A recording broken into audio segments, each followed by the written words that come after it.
নতুন বছরের শুভেচ্ছা সকল শ্রোতা বন্ধুকে। আজ আপনি শুনবেন অদৃশ বর্ধনের কাহিনী নেপথ্য কৌশল, only on Radio Milan 90.4 FM. Do like, share and subscribe our YouTube channel for more audio stories and press the bell icon for notification. এই গল্পটি আমরা নিয়েছি কল্পবিশ্ব প্রকাশনীর থেকে। কল্পবিশ্ব প্রকাশনীকে জানাই আন্তরিক কৃতজ্ঞতা আমাদের এই প্রচেষ্টায় পাশে থাকার জন্য।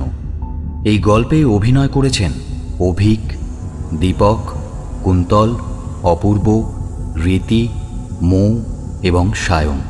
রেডিও রূপান্তর এবং পোস্টার ডিজাইনিং চিন্ময়। সমগ্র পরিচালনা এবং ধ্বনি পরিকল্পনা সায়ন। শুরু হচ্ছে অদৃশ বর্ধনের কাহিনী নেপথ্য কৌশল।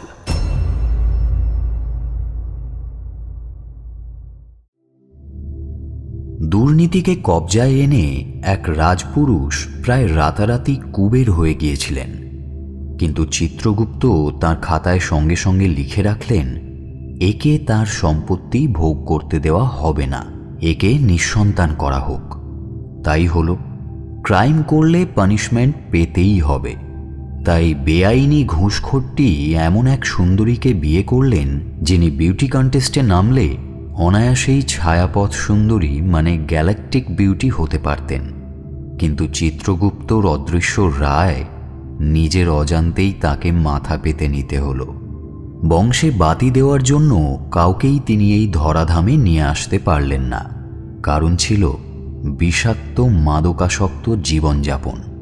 এই বিষ ছুঁয়ে গেল সেই কুবেরের সম্পত্তি সম্পন্ন রাজপুরুষকেও। তিনি অকালেই পঞ্চত্বপ্রাপ্ত হলেন। যেমনভাবে এসেছিলেন তেমনভাবেই চলে গেলেন। তার ফলে ডানাকাটা পরি চায়না চাকি বিধবা হলেন বটে, কিন্তু পৃথিবীটা যেন পায়ের তলাতেই রয়েছে এই রকম একটা ভাব নিয়ে চলতে লাগলেন। প্রেম সাগরে খেল দেখিয়ে গেলেন জলপরীর কৌশলে, ধরা দিলেন না কোথাও। অনেককে ডোবালেন, কিন্তু নিজে ডুবলেন না। তবে সূর্যকেও দিনের শেষে তেজ হারাতে হয়, কাজেই যৌবন শেষে চায়না চাকিও রূপের তেজ হারালেন বটে, কিন্তু টাকার গরম তখনও ছিল, তাই দাপিয়ে বেড়াতে লাগলেন। অবশ্য টাকার গরম তো মানুষের কাছে, জরার ব্যাধি টাকার তোয়াক্কা রাখে না। তাই প্রৌঢ় বয়সে তিনি ক্রনিক হাঁপানিতে আক্রান্ত হলেন। তার কুবের স্বামী গোটা ভারত জুড়ে বিষয় আশয় গুছিয়ে রেখে গিয়েছিলেন। পর্বতময় জঙ্গলাকীর্ণ রিয়েল এস্টেট কিনে রেখে গিয়েছিলেন মার্কারায়, যেখানে জেনারেল কারিয়াপ্পার বাসভূমি। সেখান থেকে আরও পশ্চিমে ম্যাঙ্গালোর যাওয়ার পথে। এই সেই মনোরম পার্বত্য অঞ্চল যেখানে এসে ডক্টর বিধানচন্দ্র রায় সূর্যাস্ত দেখে মুগ্ধ হয়ে বলেছিলেন, সূর্য ওঠে টাইগার হিলে আর নেমে যায় মার্কারার পাহাড়ে। তার এই উক্তি স্থানীয় ব্যক্তিরা আজও স্মরণ করে। ম্যাডাম চায়না চাকি কুবের স্বামী দেবতার রুচির প্রশংসা করেন বটে, কিন্তু হাঁপানির টান ধরার পর থেকে এত উঁচু জায়গাতে আর থাকতে পারলেন না। নেমে এলেন ম্যাঙ্গালোরে, আরব সাগরের পাশে। ম্যাঙ্গালোর সোনাদানার জায়গাও বটে। সুদীর্ঘ পশ্চিম উপকূল রীতিমতো অরক্ষিত বলেই সোনা স্মাগলিংয়ের মস্ত কেন্দ্র এই ম্যাঙ্গালোর। এইখানেই একটা সুন্দর বাগান বাড়ি জলের দরে কিনেছিলেন ম্যাডাম চায়না চাকি। সেখানে তিনি একাই থাকেন, গ্যারাজের গাড়িও একাই চালান, নির্জন প্রাইভেট সি বিচে একাই হাওয়া খান। রেস্কিউ স্কোয়াড পুষে রেখেছেন নিজের পয়সায়। সি বিচে ঘুরতে অথবা সমুদ্রে স্নান করতে কখনো কেউ এলে তাদের সেবা করে বটে, কিন্তু এই স্কোয়াডের আসল কাজ ম্যাডাম চাকির দেখাশোনা। বিটকেল ব্যারামটা মাথাচাড়া দিলে যখন নিজে সামলাতে পারেন না, তখন স্কোয়াড তাকে নিয়ে গিয়ে ওঠায় কুবের হসপিটালে। ভাবছেন হসপিটালের নাম কুবের? খটকা লাগারই কথা। একটু বুঝিয়ে বলছি। ম্যাডাম চায়না চাকির স্বামী দেবতা একটি দুষ্ট চক্রবুহে প্রবেশ করেছিলেন। এখন ঘটনা হচ্ছে, এই বুহের মধ্যে প্রবেশ করা সহজ, কিন্তু বেরিয়ে আসা দুঃসাধ্য। তাই অকালেই তার মহাপ্রয়াণ হয়ে গিয়েছিল। ম্যাডাম চায়না চাকিও তা বুঝতে পেরেছিলেন। যৌবনের প্রলয় যখন দেহ মনে আছড়ে পড়ে, তখন অনেক মেয়েই কাণ্ডজ্ঞান হারিয়ে ফেলে। ম্যাডাম চাকি কিন্তু হারাননি। শরীরের ধর্মরক্ষা করেছিলেন, কিন্তু আত্মবিস্মৃত হয়ে বেঈমান হননি। কথায় আছে, টাকায় টাকা বাড়ে, ঘুষের টাকা আরও তাড়াতাড়ি বাড়ে। কিন্তু ম্যাডামের দেহ মনে ছিল পরমাশ্চর্য এক উপাদান। হয়তো সায়েন্টিস্টরা তা নিয়ে গবেষণা করলে খুঁজে পেতেন নতুন এক সন্ধান, যা মানুষকে অন্য এক জীবনে নিয়ে যেতে পারত। দুষ্ট স্বামীকে তিনি মন থেকে ভালোবাসতেন। ঘুষের টাকা সমাজ কল্যাণে অকাতরে ব্যয় করে গেছেন ম্যাডাম চাকি। প্রতিটি ব্যয় মানেই স্বামীর পাপক্ষয়। এখানকার মণিপাল হসপিটালের সঙ্গে টেক্কা দিয়ে গড়ে তুলেছিলেন কুবের হসপিটাল। সেই হসপিটাল তৈরি হয়েছে ইংরেজির বড় হাতের প্যাটার্নে। 3টে সমান্তরাল উইংয়ের ফাঁকে যে দুটো স্পেস রয়েছে, তার একটাতে আছে সুইমিং পুল, আর একটাতে রত্নগর্ভ কুবের দেবতার একটা পূর্ণাঙ্গ প্রস্তর মূর্তি। ব্যাঙ্গালোরের বড় বড় ধনপতিরা আকাশপথে উড়ে এসে এই ম্যাঙ্গালোরের নামে তাদের উপাস্য দেবতাকে দেখে যাওয়ার অভিপ্রায়। কুবেরের স্ট্যাচু আর কেউ গড়েছে বলে তো তাদের জানা নেই, কারণ পুরাণের এই যক্ষরাজের চরিত্র মোটেই ভালো ছিল না। হিমালয়ে তপস্যা করতে করতে তাঁর মতিভ্রম হয়েছিল। চোখ খুলে দেবী রুদ্রাণীকে দেখে ফেলেছিলেন তিনি। চোখের তারায় নিশ্চয়ই কোনো কামনা জাগিয়ে তুলেছিলেন, ফলে তাঁর ডান চোখটা গেল পুড়ে, আর বাঁ চোখটা ধুলোয় নোংরা হয়ে পিঙ্গল বর্ণের হয়ে গেল। অবশ্য তাঁর চেহারাও মোটেই সৌম্যকান্তি ছিল না, কুৎসিত বললেও কম বলা হয়। দেব দানব মানুষ এদের সবারই থাকে 2টো পা আর 32টা দাঁত। কুবেরের ছিল 3টে পা আর মাত্র 8খানা দাঁত। 3 পায়ের অষ্টদন্ত কুবেরকে দেখতে তাই টুরিস্টরা আসত সমুদ্রের এই নির্জন তীরে। একটু দূরেই তাদের জন্য সারি সারি কটেজ বানিয়ে দিয়েছিলেন ম্যাডাম চাকি। অন্তরঙ্গ বন্ধুরা তাকে ম্যাডাম আহুতি বললে তিনি কিন্তু চটে যেতেন, কারণ আহুতি ছিল কুবেরের বউয়ের নাম। অথচ নিজের ছোট্ট বাগানবাড়ির নাম রেখেছেন তিনি চৈত্ররথ। পাহাড়ের কেল্লাপতির অট্টালিকার নাম রেখেছেন কৈলাস, আর ব্যাঙ্গালোর ভবনের নাম দিয়েছেন অলোকা। সব নামই পুরাণ থেকে নেওয়া। কুবের কাহিনী যারা জানে তারা চমকে ওঠে নাম চয়নের মাধ্যমে স্বামীর প্রতি ম্যাডাম চাকির ভালোবাসার বিকাশ দেখে। অবশ্য কেউ সে কথা প্রকাশ্যে বললে উনি ক্ষেপে যেতেন। সবচেয়ে তাজ্জব ব্যাপার দেখিয়েছিলেন নিজের প্রাইভেট প্লেনের নামকরণে। ব্যাঙ্গালোর থেকে মোটর রুটে ম্যাঙ্গালোর আসতে গেলে মার্কারার পাহাড় টপকে একটানা 12 ঘন্টা ড্রাইভ করতে হয়, তাই বিত্তবানদের জন্য এয়ার রুট আছে। ম্যাডাম চাকি ব্যাঙ্গালোর যাতায়াত করেন নিজের প্লেনে। প্লেনের নাম রেখেছেন পুষ্পক। কুবের তো পুষ্পক উপহার পেয়েছিলেন দেবতাদের কাছ থেকে। সৎ ভাই রাবণ কেড়ে নিয়েছিলেন গায়ের জোরে, আর তাতে চাপিয়েই তো সীতাকে। যাকে যাক, এ কাহিনী রামায়ণের উপাখ্যান নয়। পুষ্পক প্রসঙ্গে আসতে হলো একটাই কারণে, কারণ কাহিনীটা রুধির রঞ্জিত হলেও পুষ্পকের একটা ভূমিকা আছে তার মধ্যে। এবারে চলে আসা যাক ম্যাডাম চাকির হাঁপানির টান ওঠার দিনটাতে। ব্লাড সুগার বেড়ে যাওয়ায় ডাক্তার বদ্যিরা বলেছিলেন হাঁটুন হাঁটুন, রোজ অন্তত আধ ঘন্টা করে হাঁটুন। তা উনি সেদিন রোদ ওঠার আগেই হাঁটতে বেরিয়েছিলেন। নিস্তরঙ্গ আরব সাগর দেখতে দেখতে আর মিঠে হাওয়া খেতে খেতে ফাঁকা সৈকত পেয়ে অনেক দূর চলে গিয়েছিলেন। ইতিমধ্যে সূর্যদেব 7 ঘোড়া হাঁকিয়ে উঠে এসেছেন আকাশে। রোদ মাথায় নিয়ে যখন বাগানবাড়ি চৈত্ররথে ফিরলেন, তখন বুক ফেটে যেন চৌচির হয়ে যেতে চাইছে অক্সিজেনের অভাবে। অথচ দেদার অক্সিজেন রয়েছে তার চারিদিকে। চোখে প্রায় সর্ষে ফুল দেখছিলেন বলে স্কোয়াডকেও ডাকার সময় পেলেন না, অথবা ইচ্ছে হলো না বলা চলে। আগেই বলেছি তিনি পরমাশ্চর্য উপাদানে গড়া, নিজেই নিজেকে টেনে নিয়ে যেতে চান। কুবের হসপিটাল তো মাইল 5, কতক্ষণই বা লাগবে। সম্পূর্ণ মনের জোরে ড্রাইভ করে পৌঁছে গেলেন কুবের হসপিটালে। তড়িঘড়ি করে রিসেপশনিস্ট হুইল চেয়ারে এনে তাকে পৌঁছে দিল 2 নম্বর কেবিনে। উনি খবর পাঠালেন ডক্টর শান্তনু খাস্তগিরকে। শান্তনু খাস্তগির এই হসপিটালের কর্ণধার। আমেরিকা তাকে ছাড়তে চায়নি, কিন্তু ম্যাডাম চাকির অনুরোধ ফেলতে পারেননি ভদ্রলোক। তিনি এই কুবের হসপিটালের প্রাণ ভোমরা। কিন্তু চেম্বারে ডক্টর খাস্তগির নেই। চেম্বার কেন, হসপিটালেই নেই। এদিকে ম্যাডাম চাকি আর কষ্ট সইতে পারছেন না। নার্সকে বললেন, এক্ষুনি একটা ইনজেকশন চাই। 1000 এপিনেফ্রিন, 0.3 cc ডোজ, কুইক।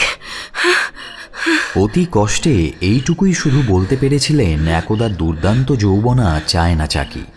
শ্বাস নেওয়ার চেষ্টায় কষ্টে বুকটা ওঠানামা করছে প্রবল বেগে।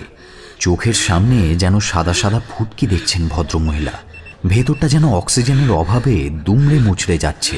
মোট কথা তখনকার কষ্ট মুখে বলে বোঝানো যায় না। নার্স সুলতানা বলল, ডক্টর সেনকে ডাকবো? ডাকুন ডাকুন ডাকুন ডাকুন। ডক্টর সবুজ সেন এই হসপিটালের অ্যাডমিনিস্ট্রেটর। তিনি ছিলেন এমার্জেন্সিতে। 5 মিনিটের মধ্যেই চলে এলেন। দীর্ঘকায় পুরুষ, জুলপির ওপর চুলে একটু পাক ধরেছে। যদিও তিনি বিলক্ষণ যুবা পুরুষ, মেদহীন চাবুক চেহারা, ইন্টেলিজেন্ট অভিজ্ঞ দৃষ্টি, নজরে আসার মতো চিবুক, তীক্ষ্ণ নাক, মোটের ওপর বলিষ্ঠ চরিত্রের মানুষ তা এক নজরেই বোঝা যায়। ম্যাডাম চাকির চোখে তখন ধোঁয়া ভাসছে। তার মধ্যে দিয়েই তিনি দেখে নিলেন নার্সের হাত থেকে একটা অ্যাম্পিউল টেনে নিয়ে লেবেল যাচাই করে নিলেন ডক্টর সেন। 0.3 সিসির ইঞ্জেকশন দিলেন একটা। মিনিট কয়েকের মধ্যেই আবার শ্বাস প্রশ্বাস স্বাভাবিক হয়ে গেল ম্যাডাম চায়না চাকির। হার্টে অক্সিজেন যাচ্ছে। আসলে বেশি রোদ লাগানোর ফল। ম্যাডাম, কন্ডিশনটা যখন ক্রনিক, সঙ্গে অ্যাম্পিউল আর সিরিঞ্জ রাখবেন। মাথা খারাপ নাকি? নিজের গায়ে ছুঁচ ফোটাবো? ওর না ফুটিয়েই বাঁচবো 150 বছর। নার্সকে ঘন্টায় ঘন্টায় ইঞ্জেকশন দেওয়ার নির্দেশ দিলেন ডক্টর সেন। তারপর চলে গেলেন বাইরে। তার ঘাড়ের পেছনের দিক আর পাশের দিকটা পেছন থেকে দেখতে পেলেন ম্যাডাম চায়না চাকি। বিভৎস একটা ক্ষতচিহ্ন সেলাই করা। শুধু যেটা তিনি দেখতে পেলেন না সেটা হলো তার নিজের আয়ু। আর মাত্র 15 ঘন্টা। ডক্টর শান্তনু খাস্তগির গিয়েছিলেন ব্যাঙ্গালোরে। ফিরলেন ইভিনিং রাউন্ডের সময়। চায়না চাকিকে দেখলেন, কবজিতে আঙুল রেখে বললেন, ফাইন, পালস রেজাল্ট ভালো, হার্ট রেগুলার অ্যান্ড স্ট্রং। কালকেই বাড়ি যেতে পারবেন। যেতেই হবে ডাক্তার, সামনে ইলেকশন, অনেক কাজ। ইলেকশনে নামছেন নাকি? নামাচ্ছি। কাকে? That's a secret. ডাক্তার বিদায় নিলেন। ম্যাডাম চায়না চাকি যদি তার স্বামীর ঘুষের টাকার সুদ ভেঙে দেশ সেবা করতে চান, সে তো অতি উত্তম পরিকল্পনা। টাকার জোর নেই বলে কত ভালো ভালো ক্যান্ডিডেট ইলেকশনে কন্টেস্ট করতে পারছে না, দেশ গোল্লায় যাচ্ছে। সেখানে ম্যাডাম যদি অন্তরালেই থাকতে চান তো থাকুন। রাতের খাবার বেশ তৃপ্তির সঙ্গেই খেলেন ম্যাডাম চাকি। রাত 8টায় আবার নিলেন এপিনেফ্রিন ইঞ্জেকশন। বাকি রইল আর মাত্র 7 ঘন্টার আয়ু। সকালবেলা তার ডেড বডি পাওয়া গেল রিসেপশনিস্টের চেয়ারে। 2 নম্বর কেবিন থেকে তাকে এনে রবার ব্যান্ড দিয়ে বেঁধে রাখা হয়েছে রিসেপশনিস্টের চেয়ারে। হসপিটালের ঢিলে পোশাকটা পর্যন্ত গায়ে রাখা হয়নি। চেয়ারের পেছন থেকে রবার ব্যান্ডের গিঁটগুলো দেখা যাচ্ছে। সামনে থেকে দেখা যাচ্ছে রবার ব্যান্ড যেন চামড়া কেটে বসে গিয়েছে বক্ষদেশের ঠিক নিচে। মৃত্যুকালে নিশ্চয়ই খুব কষ্ট পেয়েছিলেন ভদ্রমহিলা। প্রচণ্ড ঘেমেছিলেন। মুখ দিয়ে রক্তও বেরিয়েছিল। দাঁতে খানিকটা রক্ত জমে রয়েছে এখনো। ডক্টর সেন এলেন, ডেথ সার্টিফিকেটে লিখলেন কার্ডিয়াক অ্যারেস্ট। মৃত্যু এসেছে হৃদযন্ত্র বিকল হওয়ায়। কিছুক্ষণ পর ডক্টর শান্তনু খাস্তগির এলেন। এই বিভৎস দৃশ্য তার চোখে পড়া মাত্রই নার্সদের ডাকলেন। ডেড বডি কে এনেছে কেবিনের বাইরে? কে ওনার শরীর থেকে পোশাক সরিয়েছে? কে তাকে এইরকম বর্বরভাবে বেঁধে রেখেছে? কেউ কিছুই জানে না। কিছুক্ষণ অপেক্ষা করে থমথমে মুখে তিনি চলে এলেন নিজের চেম্বারে। থানায় একটা ফোন করলেন। ইন্সপেক্টর অট্টহাস আয়াঙ্গারের ঘরে বসেছিলাম আমি, অর্থাৎ ইন্দ্রনাথ রুদ্র। ব্যাঙ্গালোরে এসেছিলাম একটা কম্পিউটার কোম্পানির জোচ্চুরি ধরতে। কলকাতার স্মল স্কেল কোম্পানিগুলোকে ঠকিয়ে যাচ্ছিল ভারত বিখ্যাত এই বড় কোম্পানিটি। অবশ্য আগে এই শহরের নাম ছিল গার্ডেন সিটি অফ ইন্ডিয়া। এখন নতুন নাম হয়েছে ইলেকট্রনিক সিটি অফ ইন্ডিয়া। এখানে বসে ভারত জুড়ে ইলেকট্রনিক টুপি পরানোর কারবার চালিয়ে যাওয়া খুব সোজা। আমি কলকাতার সেই ছোট্ট কোম্পানিটাকে বাঁচিয়ে দিয়েছি। দেনার দায়ে আর বাড়ি বিক্রি করতে হবে না। অট্টহাস আয়াঙ্গারের সঙ্গে আমার বন্ধুত্ব ডিটেকটিভ লাইনে থাকার সুবাদেই। কলকাতার সেন্ট্রাল ডিটেকটিভ ট্রেনিং ইনস্টিটিউটে প্রশিক্ষণ নেওয়ার সময় চুটিয়ে আড্ডা মারত আমার সঙ্গে। উদ্দেশ্যটা অবশ্য ছিল বেশ ভালো, বাংলা ভাষা ঝালিয়ে নেওয়া।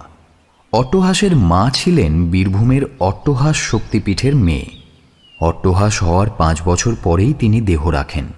তাই ব্যাঙ্গালোরের কাজ শেষ করে ব্যাচেলার গোয়েন্দা এলাম ব্যাচেলার পুলিশ অফিসারের কোয়ার্টারে। যেদিন এলাম তার পরের দিন সকালেই শুনলাম ম্যাডাম চায়না চাকির কাহিনী। অট্টহাস বলল, খুবই নির্মম মৃত্যু। ম্যাডামের বাঙালি প্রীতি ছিল অসাধারণ। কুবের হসপিটালের সমস্ত স্টাফ বাঙালি, ডাক্তার থেকে নার্স পর্যন্ত। অথচ তার মৃত্যু হলো বাঙালিদেরই হাতে।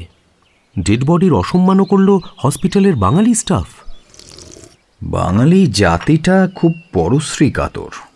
স্ত্রী বলছি ভেবো না, কিন্তু বলছি শ্রী, মানে অন্যের ভালো দেখতে পারে না। তা ম্যাডাম কি অত উপকার করতে গিয়েছিলেন বলেই এই ঘটনা ঘটল? তোমার কি মনে হয়, ন্যাচারাল ডেথ না মার্ডার? মার্ডার বলেই তো মনে হয় আমার। অটোপসি করলেই ধরা পড়বে। তোমাদের ম্যাঙ্গালোরে কি সে ব্যবস্থা আছে? না, নেই। তাই ব্যাঙ্গালোরে বডি চলে যাচ্ছে এক্ষুনি, ম্যাডামের প্রাইভেট প্লেন পুষ্পক রথে। কিছুক্ষণ চুপ করে রইলাম আমি। তারপর বললাম, আচ্ছা তোমার মার্ডার মনে হলো কেন? ডক্টর খাস্তগির জানিয়েছেন এপিনেফ্রিন ইঞ্জেকশনটা নির্দিষ্ট মাপা ডোজে অ্যাম্পিউলে থাকে, নিরাপদ মাত্রায়। বেশি দিলে তখন হার্ট অ্যাফেক্টেড হয়। এপিনেফ্রিন ছাড়া ম্যাডাম সুস্থ থাকতেন না। ডোজেজ উনি নিজেও জানতেন। বেশি মাত্রায় দিলে যে হার্ট বন্ধ হয়ে যাবে তাও জানতেন। সুতরাং পরের পর অ্যাম্পিউল থেকে কেউ ইঞ্জেকশন দিতে গেলেই তিনি বাধা দিতেন। কিন্তু এপিনেফ্রিন দিয়েই যে তাকে মার্ডার করা হয়েছে, এই কনক্লুশনে আসছেন কেন ডক্টর খাস্তগির? হসপিটালের সুনাম বজায় রাখার জন্য। রিপোর্টাররা ছেঁকে ধরবে একটু পরেই। উনি আসল ব্যাপারটা জানতে চান। অটোপসি না করলে তাকে রেহাই দেওয়া হবে না। Madam Chaina Chaki is a name in entire Mysore state. তার ডেড বডি নিয়ে কেই নোংরামি করেছে এটাও পাবলিককে জানানো দরকার। এই হসপিটালটাও তৈরি হয়েছে ওনারই টাকায়। Sad, very sad. ব্যাঙ্গালোর দ্রুত নাম করছে ইন্ডিয়ায়, আর সেটা অকারণেও নয়। A1 সিটি করার দাবিও উঠেছে। দাবিটা অহেতুকও নয়। কলকাতায় সব ব্যবচ্ছেদ করানোর অভিজ্ঞতা যাদের হয়েছে তারা কল্পনাও করতে পারবেন না ব্যাঙ্গালোরের পোস্টমর্টেমের স্পিড। পুষ্পক থেকে ডেড বডি পোস্টমর্টেম টেবিলে পৌঁছানোর সঙ্গে সঙ্গে শুরু হয়ে গিয়েছিল কাটাকুটি। রিপোর্ট নিয়ে পুষ্পক ফিরে এসেছিল ম্যাঙ্গালোর, কিন্তু ততক্ষণে 7 সকালেই আমাকে নিয়ে কুবের হসপিটালে পৌঁছে গিয়েছিল অট্টহাস আয়াঙ্গার। কুবেরের স্ট্যাচুর সামনেই পার্কিং স্পেস। পুলিশ জিপ থেকে নামতে নামতে আয়াঙ্গার বলল, হে বন্ধু, নয়ন সার্থক করো। পায়ে পায়ে স্ট্যাচুটার দিকে এগোলাম আমরা। বিশাল মূর্তি এবং প্রকৃতই কুৎসিত। দেখলে শুধু ভয় নয়, শিহরণও জাগে। এত বড় পাথরের মূর্তি, উচ্চতায় 12 ফুট তো হবেই, অথচ অসাধারণ, যেন চিতার ক্ষিপ্রতা ঠিকরে বেরোচ্ছে 3টে পা থেকে। 8খানা দাঁতের মধ্যে প্রচ্ছন্ন রয়েছে প্রবল প্রতাপের ইশারা। এই বুঝি 3টে পা একই সঙ্গে নড়ে উঠবে এবং একই সঙ্গে দাঁতের বাদ্যি বেজে উঠবে 8খানা দাঁতের প্রাণ বিকাশের মুহূর্তে। মাথার মুকুট ঝিলিক মারবে আর ঘুরে যাবে একটা মাত্র পিঙ্গল চক্ষু। অপর চোখটি তো দগ্ধ। তপস্যার সময় দেবী রুদ্রাণীকে দেখেছিলেন হিমালয়ে। চোখ তো যাবেই, কিন্তু প্রাণময় মহাচঞ্চল একটা সত্তাকে যেন সহসা বেঁধে ফেলা হয়েছে পাথরের বুকে। ভাস্কর নিজেই বোধহয় দেবপুরুষ, নইলে কঠিন শিলার বুকে এমন প্রাণের স্পন্দন জাগাতে পারতেন না। আমি গোয়েন্দাগিরিকে বেছে নিয়েছি বুদ্ধিমত্তার বিকাশ ঘটানোর সুযোগ পাবো বলে। প্যাঁচালো কঠিন ধাঁধার সমাধান করতে গিয়ে এই প্রফেশনে নিত্য নতুন ছকের কিস্তিমাতের কথা মাথায় আনতে হয়। বাঁধা ধরা বিচিত্রহীন জীবনে সেই চ্যালেঞ্জ কোথায়? মনের মধ্যেও তাই সবসময় খেলতে থাকে কবিতার ছন্দ, ভেসে বেড়ায় কবিতার কথা, ভাষাতেও প্রকাশ পায় সাহিত্য। সবার সাথে পরিচিত হয়ে উঠতেও তাই বেশ সুবিধেই হয়। পোশাক আশাকের ক্ষেত্রে আমি কিন্তু একেবারে খাঁটি বাঙালি। আড়ালে অনেকেই ধুতি পাঞ্জাবির আদর্শ মডেলও বলে। আমার জীবনের অন্যতম আদর্শগুলোর মধ্যে একটা হলো, যেখানে দেখিবে ছাই উড়াইয়া দেখো তাই, পাইলেও পাইতে পারো অমূল্য রতন। কুবের মূর্তির দিকে অপলক দৃষ্টিতে কিছুক্ষণ চেয়ে থাকার পর আমি আয়াঙ্গারকে বললাম, আচ্ছা, এই মূর্তির ভাস্করকে? রতনে রতন চিনেছে। বিষয়টা নিয়ে আমিও ভেবেছি, কিছু গোয়েন্দা গবেষণাও করেছি। বাবা, গোয়েন্দা গবেষণা? আগে হ্যাঁ, আশ্চর্য, এই মূর্তি ভিজুয়ালাইজ করার ক্ষমতা এই যুগের কোনো ভাস্করের আছে কিনা গবেষণাটা তাই নিয়ে। হ্যাঁ, যথার্থ বিষয়। খটকাটা আমারও লেগেছে। তারপর গোয়েন্দাগিরি আর গবেষণা একই সঙ্গে চালালাম। এই চাকরির দৌলতে ভারতের মেগাসিটিগুলোর অনেককেই চিনি। কুবের মূর্তি কেউ গড়েননি, তবে হ্যাঁ, এরকম একটা মূর্তি পাওয়া গেছিল বটে পাহাড় রাজ্যে, মারকারার অত্যন্ত দুর্গম একটি পাহাড়ি জায়গায়। সেখানে যাওয়ার কোনো পথ নেই। সেখানে দোতলা তিনতলা সমান অতিকায় পাথরের বোল্ডারের ফাঁক দিয়ে 7টা আগুনের শিখা আজও তার রক্তাভ জীব দেখায়। আজও নাকি সেই পাথর আর বোল্ডার সরালে মাটির তলায় যক্ষরাজের রত্নভাণ্ডারের সন্ধান পাওয়া যাবে। কিন্তু পাহারা দিচ্ছে ওই আগুন। যেই ওই স্থান অপবিত্র করতে যাবে তাকেই মরতে হবে। সেই দুঃসাহসটা দেখিয়েছিলেন একটিমাত্র নারী, তার নাম ম্যাডাম চায়না চাকি। স্ট্রেঞ্জ? মাই ডিয়ার ফ্রেন্ড, এই মাইসোর স্টেটে এমনি অনেক স্ট্রেঞ্জ মিস্ট্রি আজও রয়ে গেছে। ম্যাডামের স্বামী অকারণেই পাহাড় ঘেরা অঞ্চলটা কিনে নেননি। তিনিও লোককথা শুনেছিলেন, কুয়াশা যেখানে সবসময় বিরাজ করে, দলে দলে মেঘ ভেসে যায় পাহাড়ের গায়ে ধাক্কা খেতে খেতে, সেইখানে ম্যামথ গুহার মতো এক বিশাল গুহার মধ্যে প্রতিষ্ঠিত ছিল এই কুবেরের বিগ্রহ। বিগ্রহ? Yes my friend. কুবের কি উপাস্য হতে পারে না? ম্যাডাম চায়না চাকি কারোর অভিশাপের ধার ধারেননি। মূর্তি তুলে এনে বসিয়েছিলেন হসপিটালে। দেখুক ট্যুরিস্টরা, পাহাড়ের নৈরাজ্যে আগুন প্রহরীদের আতঙ্কের মধ্যে মেঘবাহিনীর অদ্ভুত আধারে অমন মূর্তি দেখতে যাবে কে? কি ভালো কাজ করেননি? তা অবশ্য করেছেন, কিন্তু অভিশাপ এড়াতে পারলেন কি? আমার কথা শুনে আয়াঙ্গার কিছুক্ষণ গুম হয়ে রইল। মনের মধ্যে কোনো চিন্তা হলে টেকো মাথায় হাত বোলানো তার একটা মুদ্রা দোষ। যদিও তার বয়স এমন কিছুই হয়নি, মাথাতেও টাক তেমন জায়গা এখনো জবরদখল করতে পারেনি, তবে সামনের দিকের চুলটা পাতলা হয়েছে। টাক যে আসন্ন তা বেশ বোঝা যায়, এবং সে নিজেই সেটা বেশি বুঝতে পেরেছে। তাই মন চঞ্চল হলেই চুল গুনে একবার দেখে নেয়, আর কতদিন দেরি। অবশ্য চুল পড়ে যাচ্ছে বলে সে যে সুন্দর নয় তা বললে ভুল হবে। রীতিমতো হ্যান্ডসাম হাঙ্ক, পাক্কা 6 ফুট হাইট, গৌর বর্ণ, চোখ মুখের অবস্থানও বেশ পরিপাটি, গোটা বডিটা বোধহয় কামারশালায় পেটানো। প্রতিদিন সকালে ব্যায়াম করা তার একটা অন্যতম অভ্যেস। অবশ্য 5 জনের কাছে সাফাই দিয়ে অন্য কথা বলে। পুলিশের চাকরি, এক্সারসাইজ তো করতেই হবে। নিকটজনেরা কিন্তু জানে অট্টহাস আয়াঙ্গার বডি ঠিক রাখে ভাবি বউয়ের কাছে বাহাদুরি দেখাবে বলে। বিয়ে করার শখ তার প্রবল মাত্রায়, কিন্তু পার্টনার আর জুটছে না। পার্টনার কীরকম হওয়া উচিত সে ব্যাপারে মনে মনে একটা ধারণাও করে রেখেছে সে।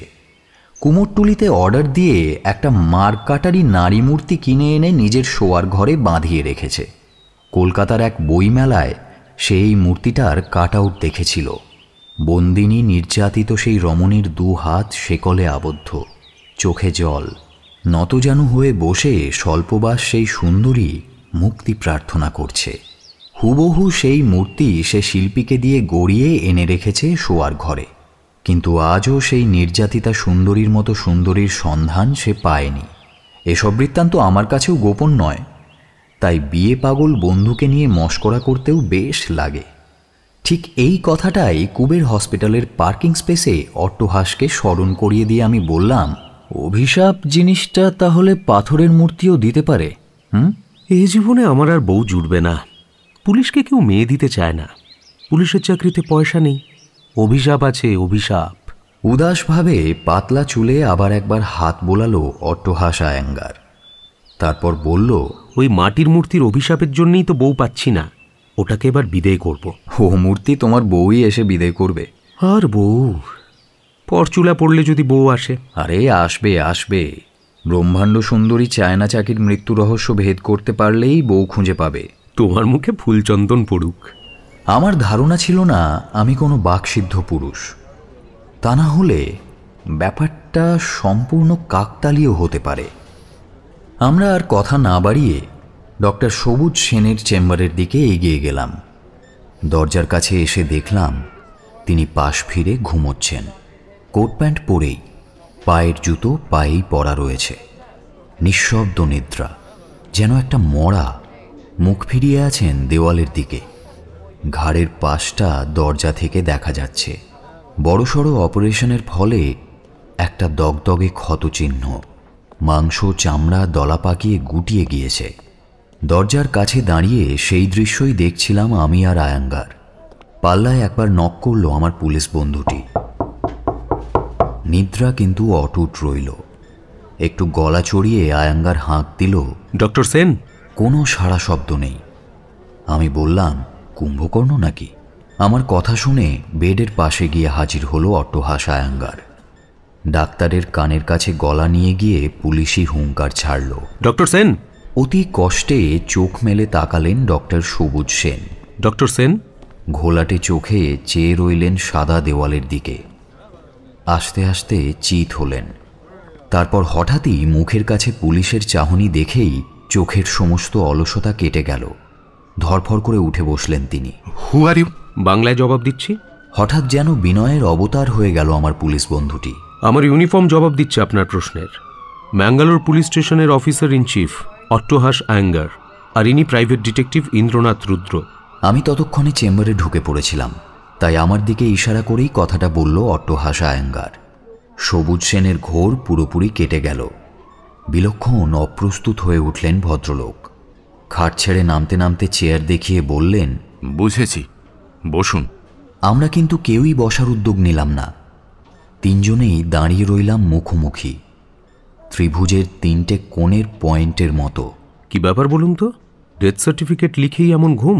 সবুজ সেন নিরুত্তর রইলেন, হাসার চেষ্টাও করলেন না।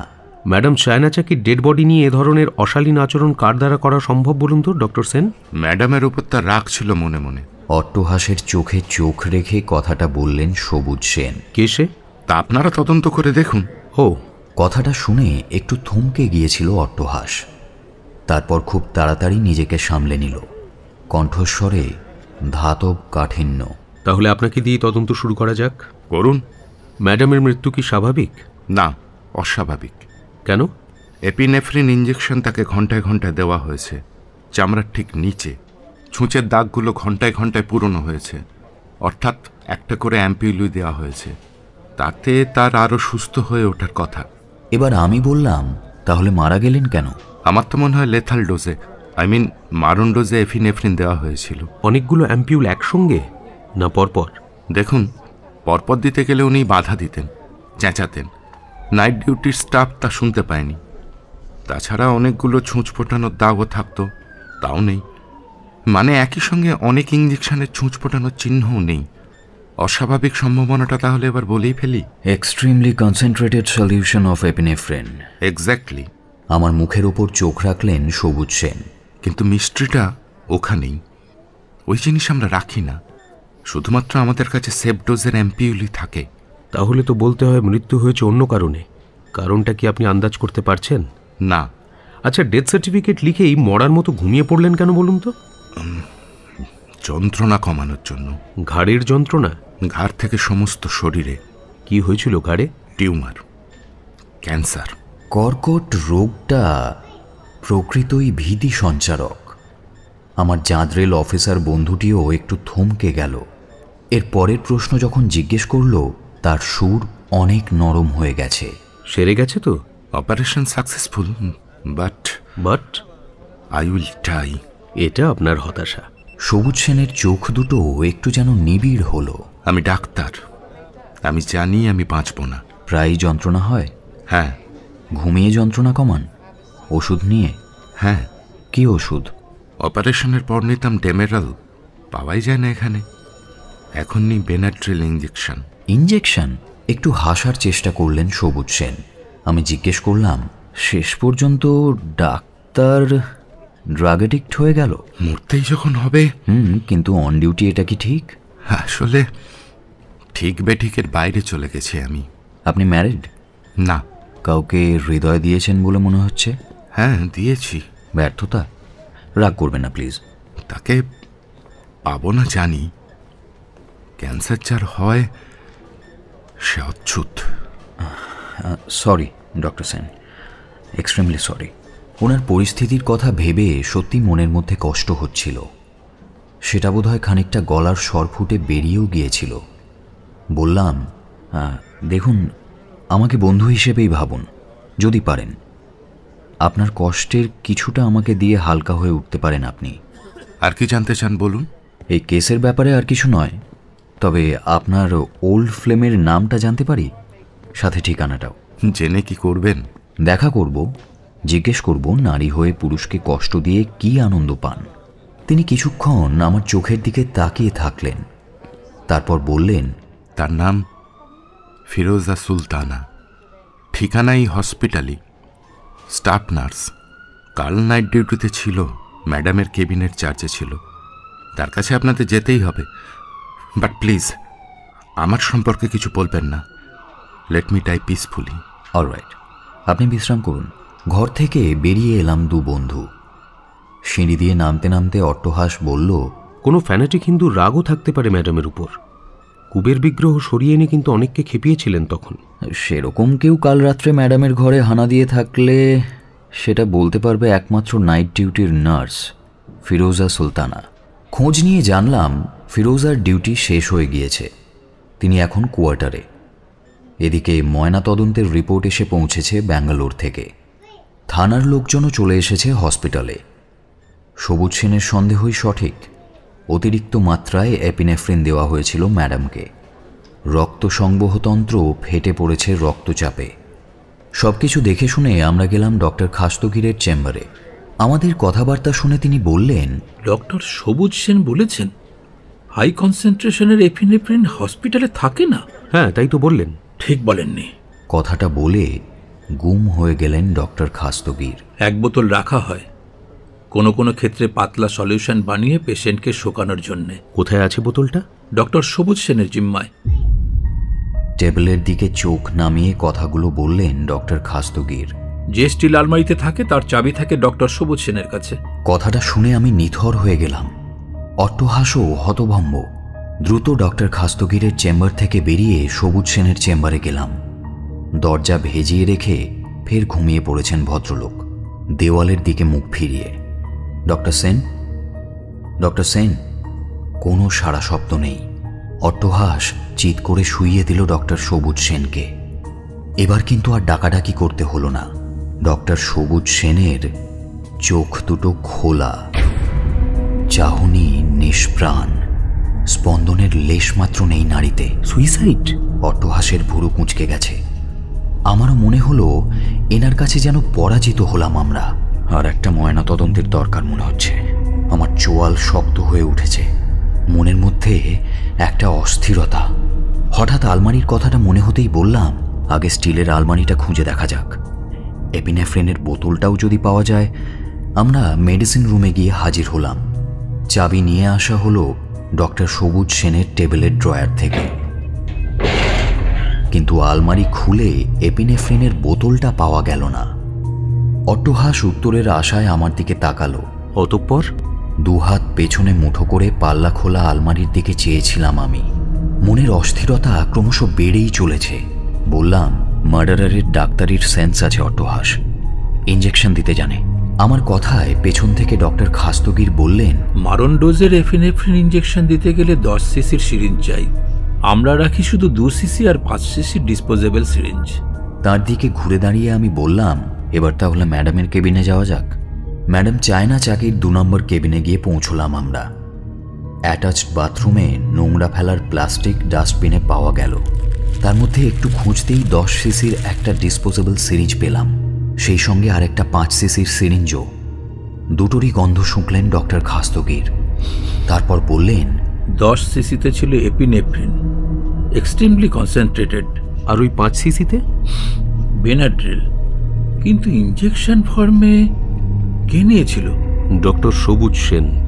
দেখা যাক খালি অ্যাম্পিউল পাওয়া যায় কিনা। প্লাস্টিকের পটে তাও পাওয়া গেল, কিন্তু আমার দৃষ্টি পড়ল কোমোডের ওপর দিকে বন্ধ কাঁচের জানালার সামনের মোজাইক করা তাকে বসানো একটা বোতলের দিকে। ফিনাইলের লেবেল লাগানো রয়েছে। কেমন যেন একটা খটকা লাগলো। ডক্টর খাস্তগিরকে জিজ্ঞেস করলাম, আচ্ছা, একটা 10 সিসির সিরিঞ্জে পুরো অ্যাম্পিউলের ওষুধটা ধরতো? না, ধরে না। অ্যাম্পিউলটা কি আগে ব্যবহার করা হয়েছিল? না। এবার খটকাটা আরো দৃঢ় হয়ে উঠল। বললাম, আপনাদের এখানে সব ক্যাবিনেই কি ফিনাইলের বোতল থাকে? না তো, জমাদার সঙ্গে নিয়ে ঘোরে, এখানে রেখে গেল কেন? আমিও তো সেটাই ভাবছি। গন্ধটা একটু শুঁকে দেখুন তো। ডক্টর খাস্তগির গন্ধ শুঁকলেন, রক্তহীন মুখে বললেন, এটা ফিনাইল নয়, এপিনেফ্রিন, হাইলি কনসেন্ট্রেটেড। ফিনাইলের বোতলে এপিনেফ্রিন। গ্রেট। আচ্ছা, ডাক্তারির অনেক কিছুই তো জানতে হয় নার্সদের। কাল নাইট ডিউটিতে এই ক্যাবিনের চার্জে ছিলেন ফিরোজা সুলতানা, যাকে আমাদের সদ্যপ্রয়াত ডক্টর সবুজ সেন ভালোবাসতেন। My goodness, she is the murderer. চাবি সরিয়েছে ডক্টর সেনের ঘর থেকে to fix him as a suspect. উত্তেজনায় অট্টহাসের চোখ দুটো চকচক করে উঠল। আমরা গিয়ে হাজির হলাম ফিরোজা সুলতানার কোয়ার্টারে। ফিরোজা নাইট ডিউটি সেরে কোয়ার্টারে ফিরেই টয়লেটে ঢুকেছিলেন। আমাদের দরজা খুলে আপ্যায়ন জানালেন মস্তান আকৃতির একজন যুবা পুরুষ। গায়ে একটা স্যান্ডো গেঞ্জি, পরনে লুঙ্গি, চোখ লাল, গায়ের রং চাপা শ্যামবর্ণের। কেন জানি না চোখ দেখেই মনে হলো লোকটা ভালো নয়। নাম আবু হাসান। নামটা আমার কেমন যেন পরিচিত মনে হলো। পুলিশ অফিসারকে সবাই খাতির করে, তাই অট্টহাসও খাতির পেল। আমাকে গ্রাহ্যের মধ্যেও আনল না আবু হাসান। শুধু চেয়ার দেখিয়ে দিয়ে বলল, বসেন, খবর দিচ্ছি। করিডোর ধরে ফ্ল্যাটের পেছন দিকে চলে গেল সে। গলা নামিয়ে কি একটা যেন বলল টয়লেটের দরজার সামনে। পুলিশের লোক এসছে। নারী কণ্ঠের অস্পষ্ট একটা জবাব শোনা গেল। খোলা কলও বন্ধ হলো তক্ষুনি। আবু হাসান বসার ঘরে আবার ফিরে এলো। এবার আমি একটু নিশ্চিন্ত বোধ করলাম। বললাম, বাংলায় কথা বললেন শুনলাম, আপনিও বাঙালি? রাজাবাজারের। বাইসে ফুলে উঠল আবু হাসানের। ও তাই বলুন। কয়েক বছর আগে আপনার নামটা শুনেছিলাম বেশ। মজিদ মস্তানের ডান হাত ছিলেন বোধহয়, তাই না? কোমরে চেম্বার টেম্বার নিয়ে ঘুরতেন। কে আপনি? লাল চোখে আমার দিকে তাকালো আবু হাসান।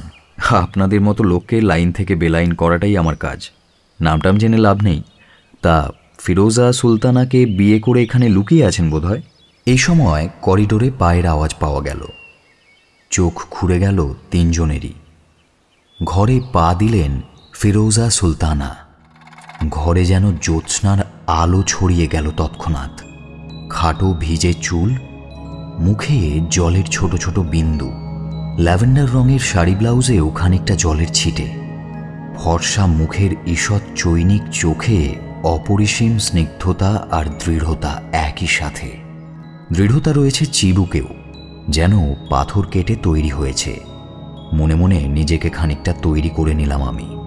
পাশ ফিরে দেখলাম অট্টহাসের চোখের পাতা পড়ছে না। হাতের ইঙ্গিতে একটা শূন্য চেয়ার দেখালাম, বসুন। অপরূপা সুন্দরী ফিরোজা সুলতানা বসলেন। শরীর শক্ত হয়ে উঠেছে তাঁর। তারপর খুব স্বাভাবিক কণ্ঠে বললেন, আপনিও বাঙালি? আগে হ্যাঁ, আমার নাম ইন্দ্রনাথ রুদ্র, প্রাইভেট ডিটেকটিভ। একটু চমকে উঠলেন ফিরোজা। বুকের ওঠানামা কিছুক্ষণ বন্ধ হয়ে গেল আবু হাসানের। সালা টিকটিকি। ফিরোজার চোখ আবু হাসানের দিকে ঘুরে গেল। You shut up. যেন একটা ধাক্কা খেলো আবু হাসান।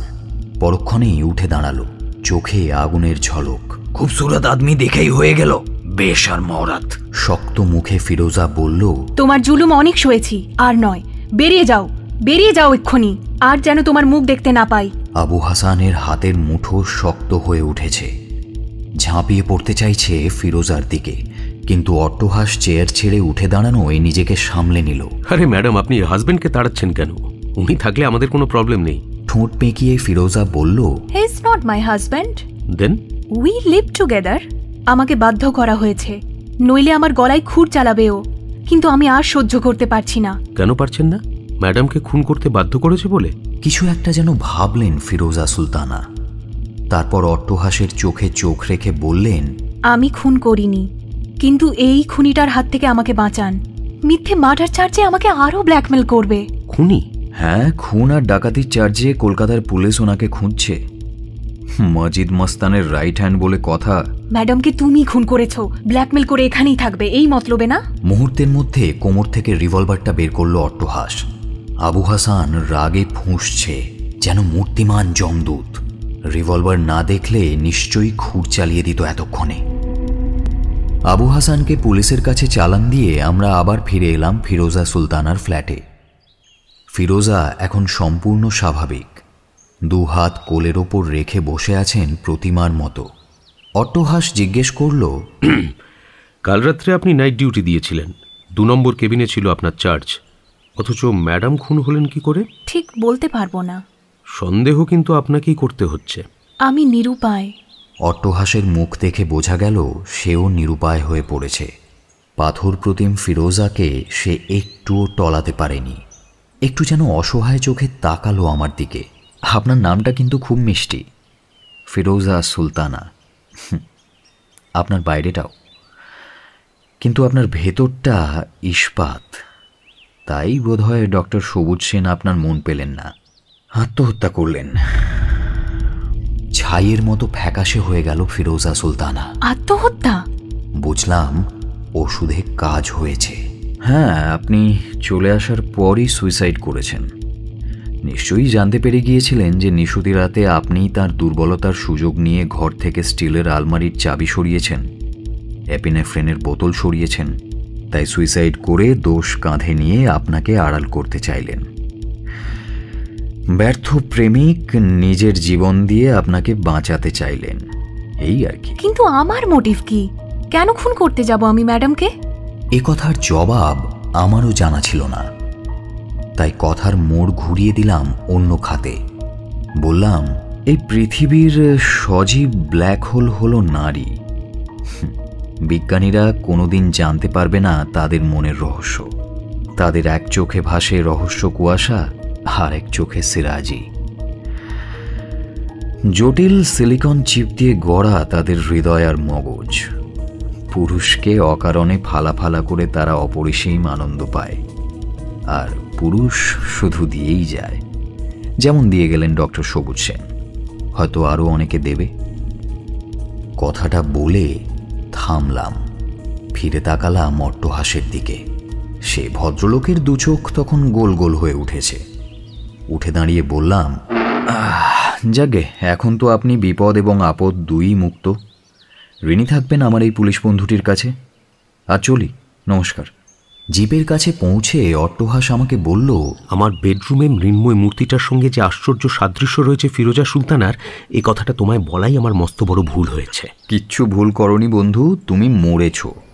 হসপিটালে পৌঁছতেই ডক্টর খাস্তগিরের চেম্বারে গিয়ে ঢুকলাম। ডক্টর খাস্তগির, আপনার এমপ্লয়িদের বায়োডেটা নিশ্চয়ই রাখেন? হ্যাঁ, রাখতেই হয়, অ্যাপ্লিকেশনের সঙ্গে আসে। আমাকে দেখানো যায়? হ্যাঁ, আনিয়ে দিচ্ছি। কিছুক্ষণ ভালো করে বায়োডেটাগুলো দেখে ফাইলটা বন্ধ করলাম। তারপর বললাম, যা জানার জানা হয়ে গেছে ডক্টর খাস্তগির। আপনার এখানে শাহজাহান হাফিজ বলে একজন এমপ্লয়ি আছেন, তাকে একবার ডাকুন। Ward boy? হ্যাঁ। কিছুক্ষণ পরে নিরেট স্বাস্থ্যের শাহজাহানের আগমন হলো। পরনে ব্লু জিন্স আর শার্ট, চওড়া কপাল আর চকচকে চোখ দেখে বোঝা যায় মগজে বুদ্ধি নামের বস্তু আছে। আমি তাকে দাঁড় করিয়ে রেখে প্রশ্ন করলাম, তোমার অ্যাম্বিশন তো ডাক্তারি শেখা। কে বলল? তুমিই লিখেছো বায়োডেটায়। হ্যাঁ, অ্যাম্বিশন থাকাটা তো দোষের কিছু নয়। তা সেই অ্যাম্বিশন ফুলফিল করাটা ধর্মের পথেও করা যায়, আবার অধর্মের পথেও করা যায়, তাই নয় কি? অবশ্যই। তোমার ক্ষেত্রে সেই চেষ্টাটা হয়ে গেছে অধর্মের পথে। যেমন? ডক্টর সবুজ সেন হসপিটালের ডিসিপ্লিন ব্রেক করে ড্রাগ অ্যাডিক্ট হয়েছিলেন। কাল রাত্রে ম্যাডাম চায়না চাকির কেবিনের অ্যাটাচ টয়লেটে বেনাড্রিল ইঞ্জেকশন নিয়েছিলেন। ম্যাডাম তা দেখেছিলেন। ডিসিপ্লিন ব্রেক করার জন্য শাসিয়েছিলেন ডক্টর সবুজ সেনকে। বলেছিলেন সকাল হলেই বলে দেবেন ডক্টর খাস্তগিরকে। সবুজ সেন কথাটা তোমাকে বলেছিলেন কারণ তুমি তার বেনেড্রিল এনে দিতে এবং তার টাকার ইনফ্লুয়েন্সে ডাক্তারি শিখতে চেয়েছিলে। ম্যাডাম তোমাকে ভাগিয়ে দিয়েছিলেন বলে ম্যাডামের ওপর তোমার রাগ ছিল। ডক্টর সবুজ সেনকে তিনি ফাঁসাতে চান জেনে রাত ভোর হওয়ার আগেই কথাটা সম্পূর্ণ না করেই একটু থামলাম। আমি চেয়ে রইলাম শাহজাহানের দিকে। তার গোটা শরীর এখন উত্তেজনায় টান টান, চোখ পারদের মতো পিছলে পিছলে যাচ্ছে ঘরের প্রত্যেকের মুখের ওপর দিয়ে। সে বলল, কে বলেছে? ডক্টর সবুজ সেন। তারপর সুইসাইড করলেন। বাজে কথা। ইলেকশনের জন্য একটা পার্টি টাকা চেয়েছিল, পায়নি। তারাই ম্যাডামকে। তারা জানবে কি করে কতটা এপিনেফ্রিন দিয়ে ম্যাডামকে মারতে গেলে 10 সিসির ডিসপোজেবল সিরিঞ্জ লাগে? এই জ্ঞান শুধু তোমারই আছে। ফিনাইলের যে বোতলে এপিনেফ্রিন ঢেলে রেখেছিলে তাতে তোমার ফিঙ্গারপ্রিন্টও পাওয়া গেছে। তাছাড়া 10 সিসির সিরিঞ্জেও তোমার ফিঙ্গারপ্রিন্ট। অট্টহাস! কথাটা শেষ করার আগেই যেন বিদ্যুৎ খেলে গেল ঘরের মধ্যে। হঠাৎ শাহজাহান আমার চোয়াল লক্ষ্য করে একটা লাথি চালালো। তবে সে জানত না এই ইন্দ্রনাথ রুদ্র ধুতি পাঞ্জাবির আড়ালে লুকিয়ে থাকা একটা বাঘ, আর ক্ষিপ্রতায় বিদ্যুৎ। শাহজাহানকে পুলিশের হাতে তুলে দিয়ে পুলিশ স্টেশনে অট্টহাস আয়াঙ্গারের অফিসে আমি বসেছিলাম। অট্টহাস বলল, পুরো ব্লাফ মেরে গেলে? অট্টহাসের উত্তরে আমি বললাম, কথায় সব হয়। মানুষ মারা যায়, মানুষ বাঁচানো যায়, বাকশক্তি দিয়ে বিশ্ব জয় করা যায়। সম্ভাব্য সত্যি ভেবে নিয়ে বলেছিলাম, মিথ্যে বলতে যাব কেন। এমনিতেই গোয়েন্দা বিভাগে ট্রেনিং নেওয়ার সময় একবার শিখেছিলাম, যখন কোনো কিনারা পাওয়া যাবে না তখন এমন একটা পরিস্থিতি তৈরি করো যেখানে দুষ্কৃতী নিজেই ধরা দেয়।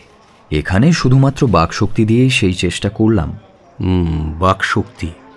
বাকশক্তি যাদের থাকে তারা নাকি বাকসিদ্ধ হয়, তাই নাকি? আড়মোড়া ভাঙল অট্টহাস। একটু কোঁকিয়ে উঠল শিরদাঁড়ায় লাগতেই। আসলে শাহজাহানের লাথি ঘুরে গিয়ে পিঠ দিয়ে সামলেছিল সে। লিভারে পড়লে মুখ দিয়ে গ্যাঁজলা বেরিয়ে যেত। চেয়ার ছেড়ে উঠতে উঠতে বলল, যাই একটু হাওয়া খেয়ে আসি। ফিরোজা হাওয়া? আমার কথা শুনে জ্বলন্ত চোখে তাকিয়ে অফিস থেকে বেরিয়ে গেল অট্টহাস।